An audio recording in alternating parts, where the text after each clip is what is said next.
السلام علیکم دوستو، آج میں آپ کے لیے لے کے حاضر ہوئی ہوں۔ ریشم بی بی کو اپنے بیٹے سے عشق تھا اور اسی عشق نے ان کی جان لے لی۔ انوکھا لاڈلا۔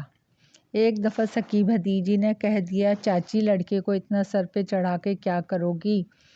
ہاتھوں سے نکل جائے گا تو پچھتاؤ گی۔ جواب میں ممتا کی ماری اس طرح پنجے جھاڑ کے پیچھے پڑی کہ اس بیچاری کو لینے کے دینے پڑ گئے۔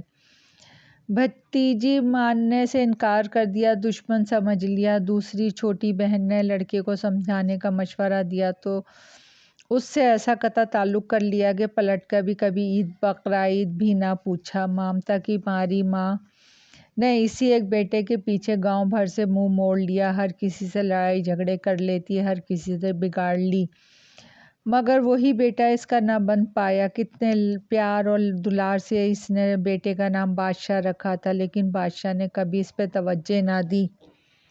ممتا جتنی آگے بڑھی وہ اتنا ہی پیچھے ہٹا۔ نٹ کھٹ صدا کا منہ پھٹ بادشاہ، جس کی ذات سے ماں کو کبھی سکھ نہ مل سکا، سکھ کی آرزو آرزو ہی رہی۔ وہ کبھی ماں کی عظمت کو نہ جان سکا۔ حقیقت تو یہ ہے کہ ریشم بی بی کو بیٹے کی ذات سے ہمیشہ ہی سے دکھ ملے۔ بیچاری 4 ماہ کی عمر ہی میں اس کے ہاتھوں سے پٹ لی تھی، اور وہ یوں کہ چوتھے ماہ میں قدم جماتے ہی جھولے میں لیٹے لیٹے اس زور سے ماں پر ٹانگیں دے ماری تھی کہ وہ گال چوبنے سے پیچھے ہٹ گئی تھی۔ یہ تو خیر کوئی بڑی بات ہی نہ تھی دوسری زیادتیوں کے سامنے۔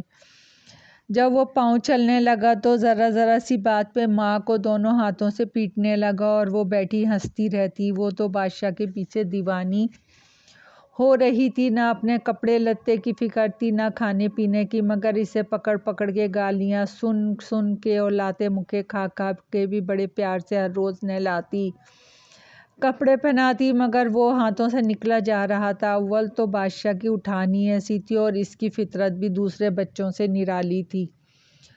جو جی میں ٹھان لیتا وہی کر کے دم لیتا تھا۔ اس کی عمر 6-7 سال کی ہوگی تو گھر میں نئے ہنگامے جاگ پڑے۔ اس کے باپ فضلو کا خیال تھا کہ اب اسے اسکول میں داخل کروا دینا چاہیے تاکہ کچھ پڑھ لکھ کے انسان بن جائے، مگر جب بھی وہ اسکول کا ذکر کرتا وہ دونوں میاں بیوی کے درمیان ٹھن جاتی۔ تھوڑی دیر میں یہ بحث تکرار زوردار لڑائی میں تبدیل ہو جاتی۔ ریشم بی بی خوب رو رو کے بین کرتی، شور مچاتی اور چلا چلا کے واویلا کرتی، ہائے تو میرے لال کو منہ قصائیوں کے حوالے کر دے گا، خوب اس کی ہڈی پسلی ایک کریں گے، میرے بچے کی جان کا دشمن بن گیا ہے۔ ایک دن تو اسی نے حد ہی کر دی، کھیت سے کپاس کی ایک ہری چھڑی توڑ دی اور غم و غصے میں بلبلاتی ہوئی اسکول میں جا پہنچی، کیونکہ اس کے خیال میں سب سے بڑے قصوروار بچوں کو پڑھانے والے ماسٹر ہی تھے۔ نہ ماسٹر ہوتے، نہ اسکول ہوتے، نہ بچے پڑھ کر پٹتے، اسکول میں پہنچ کے چیختے اس کی آواز بیٹھ گئی۔ وہ اس وقت غصے سے پاگل ہو رہی تھی، جو منہ میں آ رہا تھا بک رہی تھی۔ اسکول کے کچے صحن میں اسکول ماسٹر حیران و پریشان کھڑے تھے۔ انہی لمحوں میں ایک ایسا واقعہ پیش آیا کہ دیکھنے والے دانتوں تلے انگلیاں داب کے رہ گئے۔ جانے کہاں سے وہاں بادشاہ ٹپک پڑا۔ اس نے فوراً ماں کے ہاتھ سے چھڑی چھینی اور ڈپٹ کے گویا ہوا، تو یہاں کیوں آئی ہے؟ ریشم بی بی اس کو روبرو دیکھ کے یکلخت ٹھنڈی پڑ گئیں، یوں گویا کسی نادیدہ ہاتھ نے ابلتے ہوئے دودھ پر پانی کا چھینٹا مار دیا ہو۔ اس دن کے بعد ایک انہونی ہو گئی۔ جانے فضلو بیچارے کی کون سی نیکی آڑے آ گئی کہ بادشاہ نے ماں کی سخت مخالفت کے باوجود اسکول جانا شروع کر دیا۔ ہزار برائیوں کے باوجود تعلیم کا شوق اس میں ایک نمایاں خوبی تھی۔ اسکول جانے سے اس کا اجڑ پن قدرے تھم گیا تھا۔ گرمی کے موسم میں جب وہ صاف ستھرے یونیفارم میں الٹا کنگا کیے اسکول جاتا تو دیکھنے والے چونک کر دیکھتے۔ اس تبدیلی کے باوجود ماں کے لیے اس کی طبیعت میں عدم توجہی اور لاپرواہی کم نہ ہوئی۔ وہ یوں ہی اس کے گرد پروانے کی طرح نثار رہتی اور وہ تیوریوں پر من و بل ڈالے رکھتا، جانے کس مٹی سے بنا ہوا تھا۔ نادان کبھی تو ماں کی ممتا ٹھنڈی نہ کر سکا۔ اب اس کے اصولوں میں بہت تبدیلی آ چکی تھی۔ اسکول سے آ کے جو گھر سے باہر نکلتا تو منہ اندھیرے واپس مڑتا، ریشم بی بی اس کے پیچھے پیچھے ننگے پاؤں پھرا کرتی، بادشاہ تو اس کے دل کی پھانس بن گیا تھا۔ پھر ایسا ہوا کہ تھوڑا سا پڑھا لکھا نہ سیکھ کر اس نے خود بخود اسکول جانا بند کر دیا۔ فضلو بیچارے قسمت کو کوس کر رہ گیا، جبکہ ریشم بی بی کی کھیسیں نکل آئیں، جانے کیا خوشی ملی تھی اسے۔ ساون کا مہینہ لگتے ہی ریشم بی بی کی مصروفیات بھی بڑھ گئیں، کیا کرتی اپنے اندر کی ماں سے مجبور تھیں۔ عجیب عجیب وہم پال رکھے تھے انہوں نے۔ بادشاہ چھوٹا تھا اور گھر کے اندر ہی رہا کرتا تھا، تو ہر آن اس کی دیکھ بھال میں لگی رہتی تھیں۔ پھر وہ اسکول جانے لگا تھا، دوپہر تک چوری چوری ایک دو چکر اسکول کے باہر ضرور لگا لیا کرتی تھی۔ اب اسکول جانا بادشاہ نے چھوڑ دیا تو دن کے اوقات کا زیادہ حصہ وہ باہر گزارنے لگا۔ فضلو تو بیٹی کی طرف سے نا امید ہو چکا تھا، اس لیے اس کے معاملات پر بھی توجہ نہ دیتا تھا۔ لیکن ریشم بی بی کا جی ہر لمحے بادشاہ کی طرف ہی لگا رہتا تھا۔ ہائے کم عقل، کس ندی نالے میں نہ کود پڑے، ہائے کسی باغ کھلیان میں کوئی سانپ بچھو نہ سامنے آ جائے، ہائے کسی کے سکھانے بہلاوے میں آ کر شہر کی طرف نہ نکل پڑے۔ سینکڑوں طرح کے وسوسوں سے سارا دن اسے ستاتے رہتے۔ جو بادشاہ بڑا ہوتا رہا، وہ وہمی سے وہمی ہوتی جا رہی تھی۔ ان تمام کیفیات کا ذمہ دار دراصل بادشاہ کی ماں کی طرف سے لاپرواہ رویہ تھا۔ اگر وہ ماں سے ذرا ہنس کر بول دیتا جہاں جا رہا ہے وہاں کا بتا کر چلا جاتا تو ریشم بی بی بھی پرسکون و مطمئن رہتی۔ اکثر وہ اس کی تلاش میں سرگردہ گاؤں کی گلیوں میں نکل جاتی۔ گھر کی زیادہ لمبی چوڑی ذمہ داری نہ تھی، مزید اولاد نہ ہونے کی وجہ سے بھی وہ گھر سے بیگانہ رہ کر اسی کے دیوانی بنی رہتی۔ کسی باغ یا کھلیان میں اگر وہ کہیں دکھائی دے جاتا تو یہ خوشی سے پھولے نہ سماتی اور خوشی خوشی مطمئن ہو کے سیدھی گھر واپس آ جاتی، آتے ہی پھر اس کے انتظار میں مجسمہ انتظار بن کے بیٹھ جاتی۔ بس یہ شب و روز تھے ریشم بی بی کے۔ اس برسات میں بادشاہ پورے 12 برس کا ہونے والا تھا۔ وہ دن رات اس کی خیر منایا کرتی تھیں۔ دیہاتی ماحول میں 12 برس اہمیت کے حامل تھے۔ بڑے بوڑھوں سے سن کے ہولتی رہتی تھیں، مولا خیر سے گزار دے۔ ایک دن رات سے ہی بادل امڑتے چلے آئے، دھوپ نام کی کوئی چیز نہ تھی، ہر طرف برساتی ہوا میں سرسرا رہی تھی۔ اتفاق سے بادشاہ دوپہر کو کسی کام سے گھر آ گیا۔ ریشم اس کے سر ہو گئی، پتر تو اب باہر نہ جا۔ مگر وہ کہاں سننے والا تھا، منع کرنے کے باوجود باہر جانے لگا تو وہ غصے سے چلا کے بولی، گولی لگے میری بات کیوں نہیں سنتا ہے۔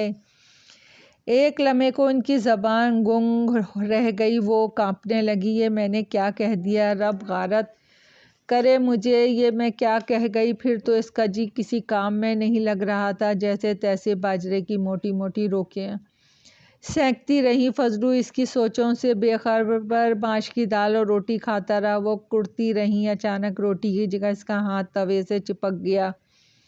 اس کے ہائے کہنے پہ وہ چونکا، وہ بری طرح بڑبڑا رہی تھی، جانے بادشاہ اس رت میں کہاں گیا ہے، معلوم نہیں کیسے وقت میں جنم لیا ہے اس لڑکے نے۔ فضلو بدمزہ ہو گیا، رکابی پٹک کر چیخا، وہ بھلا ایک جگہ ٹکنے والی نسل ہے، کم نسل کہیں کا۔ جواب میں وہ چپ رہی، دل بہت بھاری ہو رہا تھا، جی کو پنکھے لگے ہوئے تھے، 100 طرح کے وہم آ رہے تھے اور جا رہے تھے۔ جلے ہوئے ہاتھ پہ گیلا آٹا لگا کر سر جھکائے روٹیاں پکاتی رہی۔ فضلو بکتا جھکتا باہر چلا گیا۔ اس کے جانے کے بعد وہ روٹی پکا چکی تو چولہے چوکھا سمیٹا۔ دوپہر خوب چڑھ آئی تھی، مگر کوشش کے باوجود وہ خود کھانا نہ کھا سکیں۔ ادھر ادھر کے کاموں میں خود کو مگن کرنے کی کوشش کرتی رہی، مگر دیدہ کس کام میں نہ لگ رہا تھا۔ وقت گزرنے کے ساتھ ساتھ جانے کیوں وہ بوکھلائی جا رہی تھی۔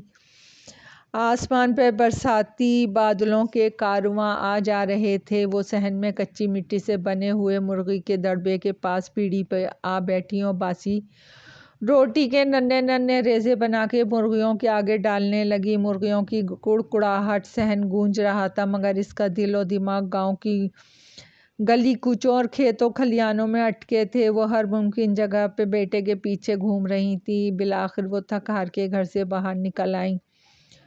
لوگ باغ اپنے روزمرہ کے کاموں میں مصروف تھے۔ متوقع بارش کے پیش نظر ضروری تیاریاں جاری و ساری تھیں، مگر ریشم بی بی کا ایک کام تھا بیٹے کو تلاش کرنا۔ ہر امکانی جگہ پر تلاش کرنے کے بعد اس نے جھیل کا رخ کیا۔ دماغ میں آندھیاں چل رہی تھیں، آنکھوں کے سامنے بار بار دھند چھانے لگی۔ اب ہواؤں میں بھی تیزی آ چکی تھی، بادل کسی وقت بھی برسنے کو تیار تھے۔ سیاہ پرے کے پرے امڑتے چلے آ رہے تھے۔ جھیل کے کنارے پہنچ کر انہوں نے دور تک نگاہیں دوڑائیں، مگر موسم کی تبدیلی کے پیش نظر ہر طرف سناٹے کا راج تھا۔ فقط برساتی ہواؤں کے جھونکے جھاڑ جھنکار میں شور شرابہ کرتے گھوم رہے تھے۔ وہ کنارے پہ کھڑی ہو کے نیل پانیوں پر نظر دوڑانے لگیں۔ دوپہر کو اپنا دیا ہوا کوسنا اسے سمائی دے رہا تھا، اس کے ہونٹ ہل رہے تھے، معلوم نہیں خود بخود کیا بڑبڑائے جا رہی تھی۔ اچانک وہ پوری قوت سے پکارنے لگیں، بادشاہ بادشاہ بادشاہ، میرے بچے، میرے لال بادشاہ۔ برساتی جھکڑوں کے ساتھ ساتھ ان کی پکاریں بازگشت کرنے لگیں۔ اسی وقت جب بادل ایک زوردار گرج کے ساتھ برسنے شروع ہوئے اور آسمانی بجلی ایک کڑاکے کے ساتھ چمکی، ریشم بی بی کی سطح پہ ابھرتی ایک مچھلی کو بادشاہ کا روپ دے بیٹھیں اور بغیر سوچے سمجھے غڑاپ سے جھیل میں کود گئیں۔ بارش کے شور میں ان کی مدھم مدھم آوازیں ابھر رہی تھیں، بادشاہ بادشاہ، میرے بچے۔ بارش رکی تو فضلو کے گھر میں صفائے ماتم بچھی اجڑے بالوں والی ریشم بی بی دنیا سے منہ موڑے پلنگ پہ بے سدھ مری پڑی تھی۔ بادشاہ دھاڑے مار مار کے رو رہا تھا۔ کاش کوئی اس وقت اس سے پوچھتا، نادان لڑکے، اب تو کس کے لیے رو رہا ہے؟ وہ تو جا چکی ہے۔ کاش اس کے لیے اس کے سامنے رویا ہوتا، انگار ختم ہو گیا ہوتا، راکھ بن گئی۔ اب تلاش کینے سے کیا ملے گا تجھے، نادان لڑکے۔ دوستو، کہانی پسند آئی ہو تو لائک اور سبسکرائب کیجیے۔ آپ کی دعاؤں کی طلبگار۔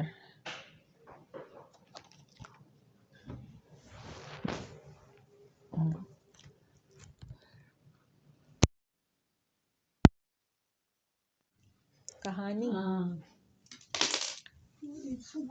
بس سو گئی، مر گئی وہ بیچاری، پھر رو رہا ہے وہ کتا بادشاہ۔ ہاں، ایک ہی بیٹا تھا ان کا، بس اسی میں مری رہتی تھی۔